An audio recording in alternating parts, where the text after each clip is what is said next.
What's up, peoples? It's your boy Jason, you know what I'm saying? Jay on the Segway. We out here hiking, okay? I'll give you guys a peek going on here, the situation. All right, we're in the middle of nowhere, in the mountains somewhere. High plains, high desert, whatever you want to call it. That's the pan view. So the thing is, when life throws you lemons, make lemonade, all right? If you parched, drink the damn lemonade, man. It's nice outside. Get you some. Why are you sitting at home playing video games, watching TV? You could be outside, you know, out here getting you some in the middle of nowhere. So, yeah, get you some. We got the Hokas, you know what I'm saying, with the Vibram soles. We out here leaving tracks. We ain't playing no games out here, man.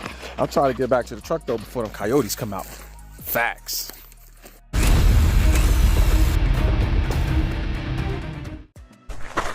All right, guys.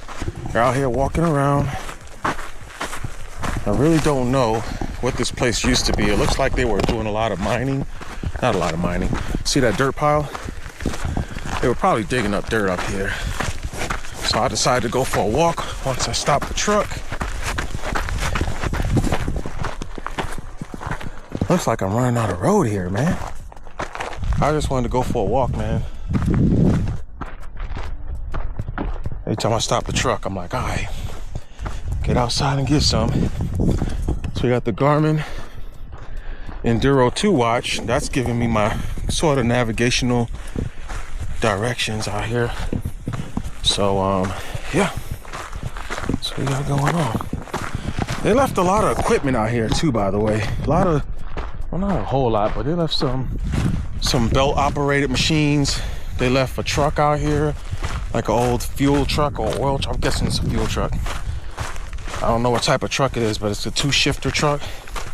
Left one of those out here.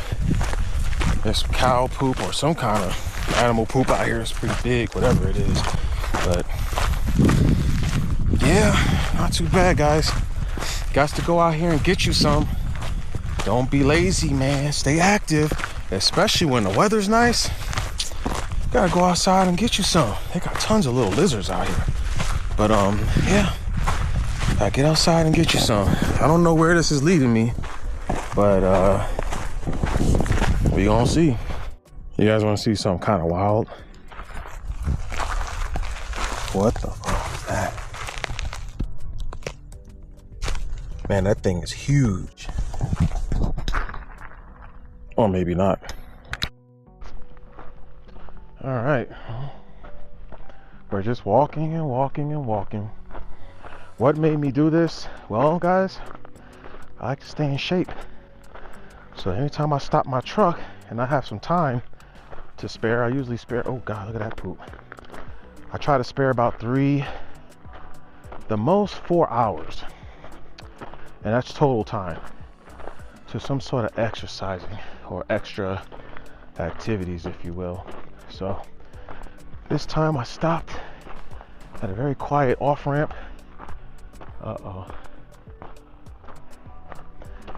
Well, I guess the track still goes straight ahead.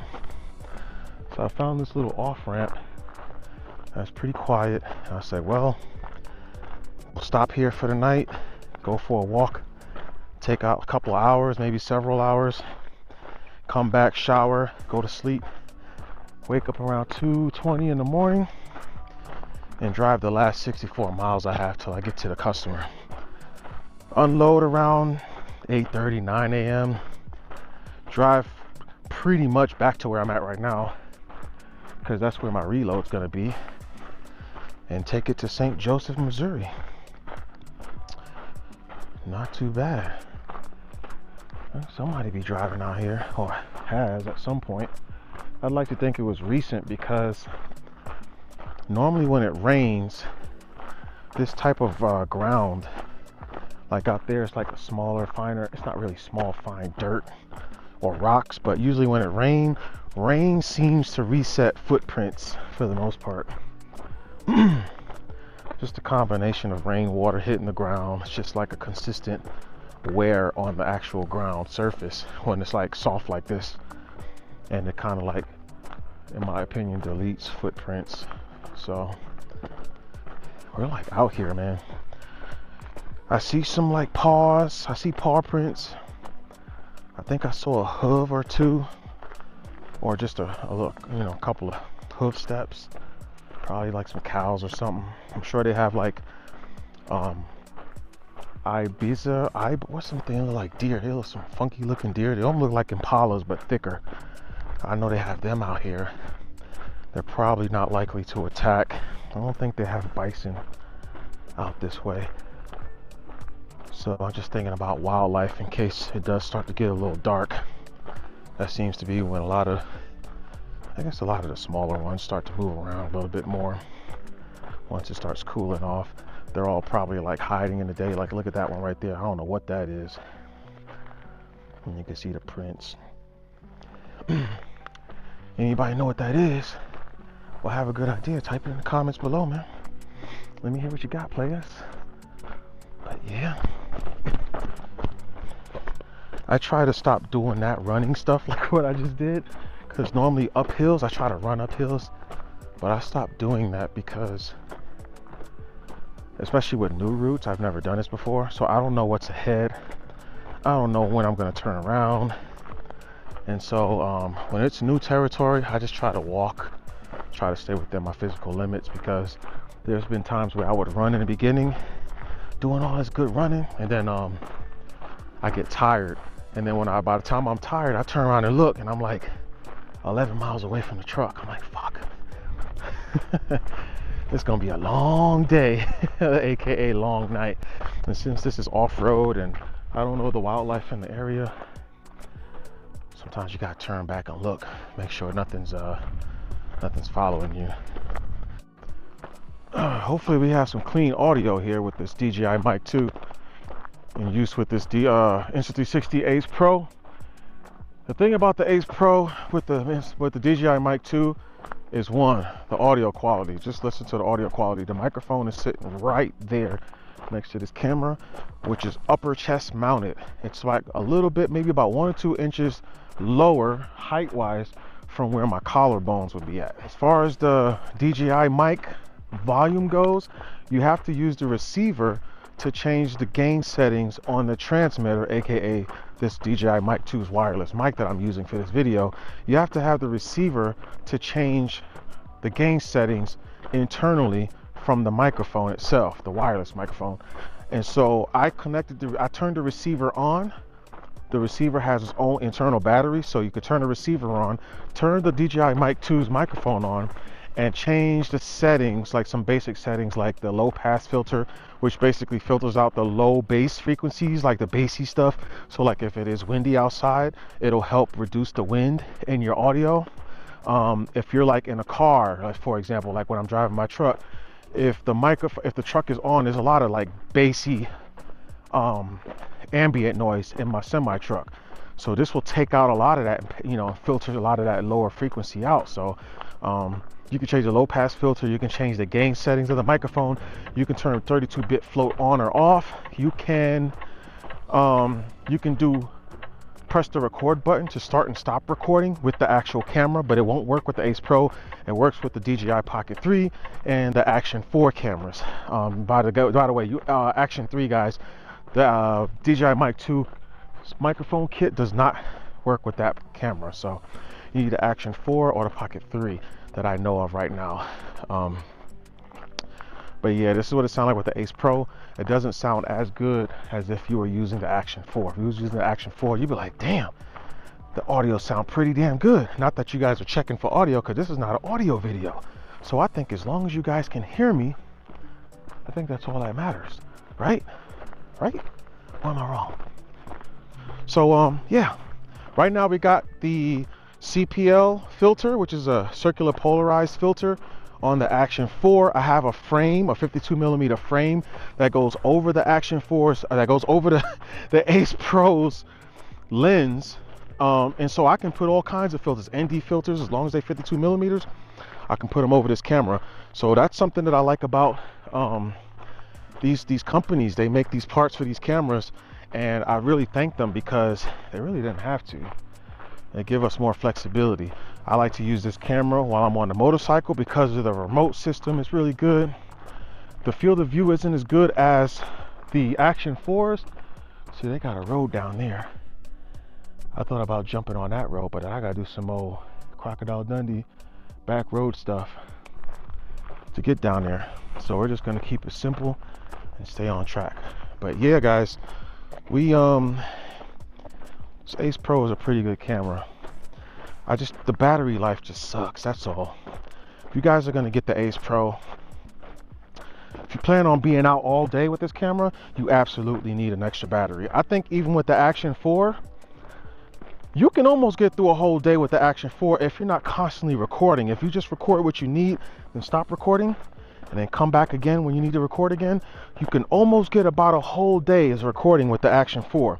With the AcePro, for example, this thing was at a full battery when I left the truck. I've only been recording, yes, we're gonna keep the screen on. I've only been recording for about, it's at 79%, and I've only done like maybe 15 minutes, 12 minutes worth of recording.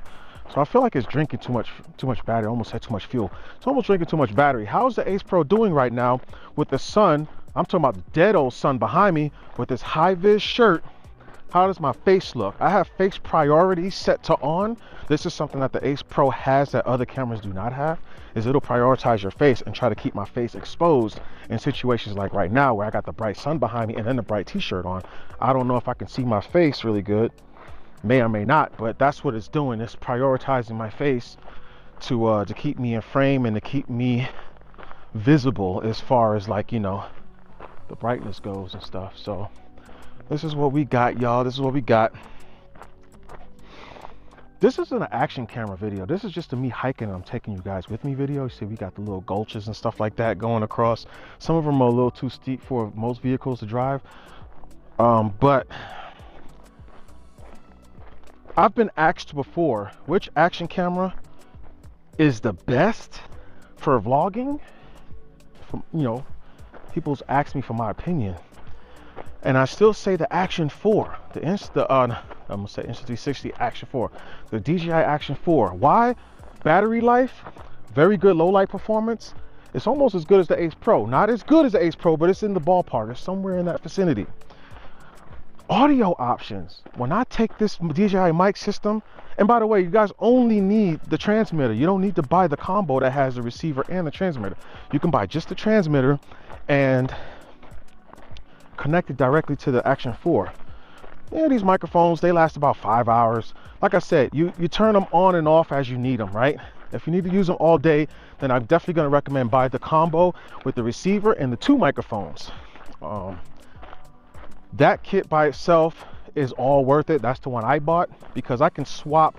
I can use this microphone with the AcePro, and then I can take the other microphone and use it with the Action 4 and don't have to worry about, you know, when you open the case, they're always going to be in the same layout. To the left is one microphone, to the right is one microphone with the receiver in the middle inside the case. So I know the one on the left is always going to be used with the Action 4. So every time I take the one on the left out of the case and I grab the Action 4, I just go on ahead and turn the microphone on, turn the Action 4 on, and most of the time, they automatically connect with each other. Most of the time. If I turn the microphone on at the same time I turn the camera on, the Action 4, they connect automatically most of the time, not all of the time. So that's something you guys always have to watch out for. When you connect the AcePro camera with the DJI Mic 2, you guys have to hold down the little button, that's the link button. It looks like a little chain that's over the power button. You hold that down for like 3 seconds.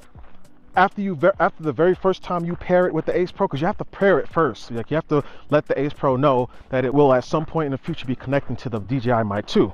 Once you get that done, you go on ahead, and every time you turn the camera off and you turn it back on, you hold down that chain link button for like 3, maybe 4 seconds, and just keep an eye out on the screen of the AcePro. It'll turn around and say wireless microphone connected, and this is your audio solution. Now, and you have to do this every single time you want to use DJI Mic 2 with the Insta360 AcePro. Now, in order to The alternative would be is to leave the AcePro and the DJI Mic 2 on, and then when you need to start and stop recording, just press that chain link looking button. That is your start and stop record button, and same thing for when you want to take photos. That is going to be your shutter button. The AcePro does have microphone gain settings. I don't know if that necessarily works with the wireless setup, like when you hook up a wireless microphone, which, by the way, the AcePro does not give you a volume bar letting you know if your audio is clipping or not. So that's just something that you guys need to be aware of. The DJI Action 4 does. So when you're doing your audio right now, I have my audio, just to give you guys some kind of perspective. I have the audio set to, on the AcePro, the AcePro's gain settings is at +3. The DJI Mic 2, using the receiver, I changed the gain settings for the actual microphone to +4. So I might be even talking too loud. I might have to lower my voice, because if I was talking too loud, I'm sorry, y'all. But I'm going to talk lower now in case the audio is just too loud. I just realized that I used a lot of gain on both the camera and the microphone. In the perfect world, you want to use the lowest gain setting on the camera itself if it has a gain setting for any microphone you plug into it, but only when you're using a powered microphone. Since this DJI Mic 2 is a powered microphone, it has its own amplifier built inside. It'll amplify its own volume. So you don't need to have the volume of the camera set high and the volume of the microphone set high. That's when you get clippy audio, sounds like poop. So you want to make sure that the AcePro, and this is something that you have to do your own due diligence with. You have to set your microphone and listen to it before you finalize the video. So before you record a definite video, make sure you test the audio first. Go on ahead and so beautiful out here, you guys. Gosh, so peaceful. Anyways, make sure that you test the audio first. Try the different audio settings. Make sure it's where you want it to be. Put headphones on. Always put headphones on when you're checking your audio, to make sure that if you have viewers watching your video with headphones on, they're going to hear what you're hearing. Turn the volume up on your phone or your laptop or your computer, whatever device it is that you're watching the video playback on, to listen for the audio, to make sure it sounds good. Turn the volume all the way up. Make sure that it's just right, so that your viewers can, if they have their volume turned up on their phone or their laptop or computer or their TV at home, that even if they have their volume cranked all the way up, they're still going to hear you good. I don't know if that's what's going to happen in this video, because I didn't test my audio. I tested it, but I tested it before I changed it to the settings that are on right now. So yeah, that's what we got going on. Man, look at this, guys. Yep. But yeah, I like to do this type of stuff, man. So you guys, go out there and get you some. I am intentionally putting the sun behind me to kind of give you guys an idea on how good or crappy the AcePro prioritizes your face and keep you in focus and keep you visible as far as like having light goes behind you. And so here we go from the side.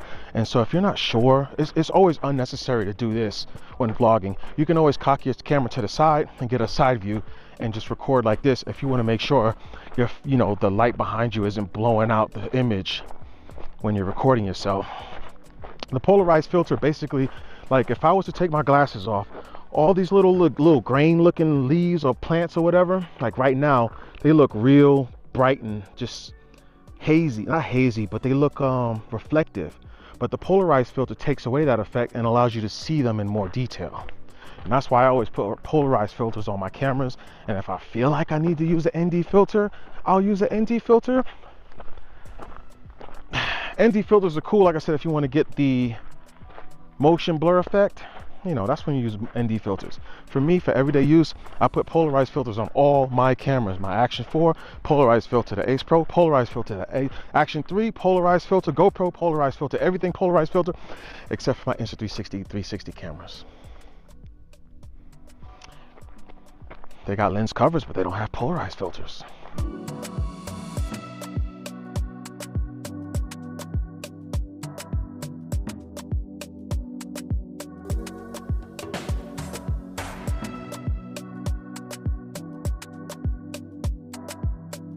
So as you guys can see, in this area, there was like an abandoned mine here. They just had some equipment left over, like this abandoned fuel truck here. Couldn't really make out what brand of truck this is. So if you guys know trucks really well, go on ahead and let me know in the description. It does have dual headlights in the front. It has a Cummins turbo diesel engine, believe it or not, with the actual turbo.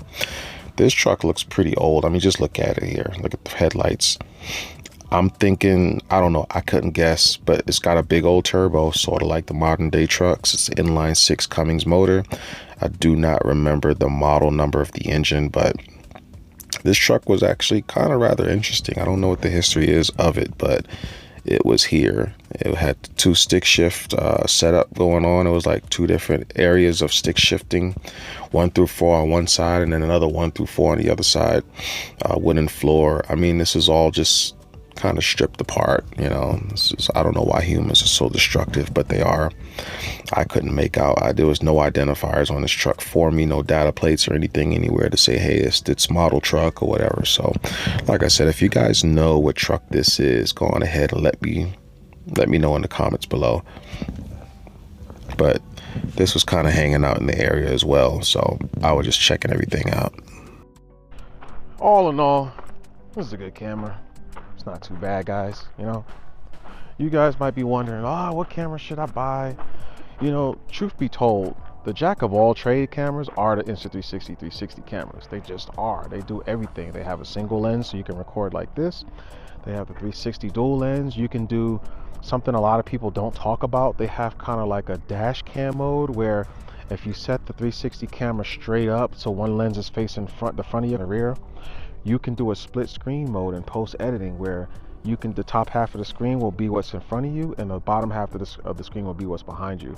So that's what the 360 cameras can give you. That if you get the X3 or the X4, you got bullet time that can tell you a story. So I could have walked to the end of this trail, did a bullet time reel right there, got back to where the truck is, did a bullet time reel. Tomorrow, if I stop somewhere really cool, when I get to the cool spot of that location, I can do a bullet time reel over there and compile those little reels into one little video and show you guys. It's kind of like telling a story if you were taking a trip, for example, you know, something you can't do with these point and shoot action cameras. What camera should you buy? Because there's a lot of people who's just kind of new to all this stuff. Insta360 software is very easy and fun to use, whether you're using it on your cell phone, your tablet, your PC. They have a PC program that's free to download. You download it, you can do some editing. GoPro's software is sort of easy to use as well. I think their software is easier to use than DJI's. DJI has good, they all have good software. It's just how can I say this? You have to look at the specs of the cameras.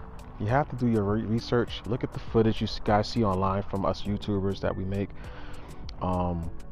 There's big YouTubers out there. They get the camera sent to them, so you can take their reviews with a grain of salt. There's going to be guys like me who buy his own equipment, and even if I didn't buy my own equipment, and I'm sure a lot of your big YouTubers say the same thing, and some of them probably are serious about that. You know, they give you their actual opinion. But you also want to get critiqueness of the cameras, you know. It just depends. All these cameras are good, y'all. They're all good. You just have to figure out what you want out of your camera. It's just like I tell people with electric scooters and I tell people with motorcycles and cars. You have to prioritize what you need first from a piece of equipment and then look at what you want. And if you can put them together and find something that'll give you all of it, that's the one you want. Just make sure that you keep everything in mind when it comes to cameras. Battery life, okay? Are you going to be motovlogging? Are you going to have this camera mounted outside for hours at a time before you stop and check on a battery, for example? That's something you need to do. This camera's, it's okay on battery life, but the Action 4 is a little better, you know? If you're going to do motovlogging, so when I motovlog, right? See, this video can be long as it want to be because for me, information is everything. When I motovlog, if I'm on an all-day adventure, I'm recording in 1080p. Why do I need to record in 2.7K or 4K? No one's checking for 4K footage. Like, you know what I mean? If the footage is in 1080p, but you're making a fun video, the fun video supersedes the 4K every time. You guys wouldn't even be checking for 4K right now. Chances are, some of you probably will be, but most of you guys probably aren't even checking for 4K when you started watching this video. You're just watching a video. I want to see what this guy's talking about in this video. That's why you're here. The audio's fine. I think I actually never used the mic 2, the DJI mic 2 with the AcePro, which is what you guys are watching me on. But the audio is probably usable. You guys can probably hear me just fine. It's not ridiculously horrible. Now, there's a breeze hitting me right now, so technically and usually I would take this microphone and put it inside my shirt. I always wear sleeveless white, I call them wife beaters, all right? I'm from New York. We call sleeveless t-shirts wife beaters, all right? I always clip my wireless microphones and lavalier microphones inside whatever overshirt I'm wearing. This is the overshirt. I'll clip it to the wife beater inside, and then it blocks the wind from hitting the mic directly like it's probably doing right now, even though I have the windsock on the microphone. But the mic 2 does a good job at blocking that out. I do have the low pass filter on, and like I told you guys, the low pass filter basically, it takes off the bass. There's no bass or not much bass in the video, which means like the wind and stuff like that, you know, it shouldn't be so bad, you know, it shouldn't be really in the video. I do not have the noise canceling on because the noise canceling feature with the DJI Mic 2 is very intrusive. So when you're recording your videos and you have that wind reduction on, it sounds digital as heck. And I'm talking about your audio. So I don't really use it that much, okay? But yeah, which camera you guys want? If you guys really want my opinion, because I'm seeming to not give you guys a direct, clear answer on that question right now. If you guys really want to know what type of camera you should buy, you have to be real with yourself. You have to know what you need from the camera, like I said, and what you want, how you're going to use the camera. You have to know how you're going to use the camera. That's why there's so many different cameras, because they all have very good, strong traits. Like this camera, this AcePro, is a low light king. That's my opinion. It can also be a really good vlogging camera because it has the flip up screen that you can use to see yourself, to make sure you got yourself in shot, because the camera's wide lens angle is not as wide as like the Action 4. The Action 4 can get wider, and the GoPro can get wider also, especially with the Max Mod 2 or whatever. So me personally, I use my I use my DJI Action 4 for work vlogs. I am starting to use the AcePro for this type of stuff, not really, but more for moto vlogs, for the simple fact that I do like the GPS remote for the Insta360 cameras the best. And I can also wirelessly connect this camera to my Sena 20S Evo comm system that's on my helmet. So those things alone, this is why I use this camera, usually helmet mounted, and I'll use the Insta360 X3 or X4 as like a 360 camera mounted to my bike somewhere as far as moto vlogs go. So anyways, if you guys have any question on any action camera that I've mentioned in this video, type it in the comments below. Like and subscribe if you like what you've seen. This is just me. I just went for a hike and I wanted to vlog while I was hiking. That's all this was, okay? I just started to talk about cameras a little bit while I was doing it. But like I said, if you guys have any questions, let me know in the comments below. And there are no links to this video. This is all my stuff. I pay for everything. When somebody starts sending me some stuff, I'll start putting some affiliate links in the bottom, okay? But you guys won't have a problem finding anything. Anyway, I got to clean these bugs off because I'm sure there's flies and all kinds of insects. I got to make sure I do a shakedown, get in my truck, edit this video, take a shower. No, I'm going to take a shower first, edit the video, and then go to sleep. So, jam the segue. See you guys in the next video. Peace.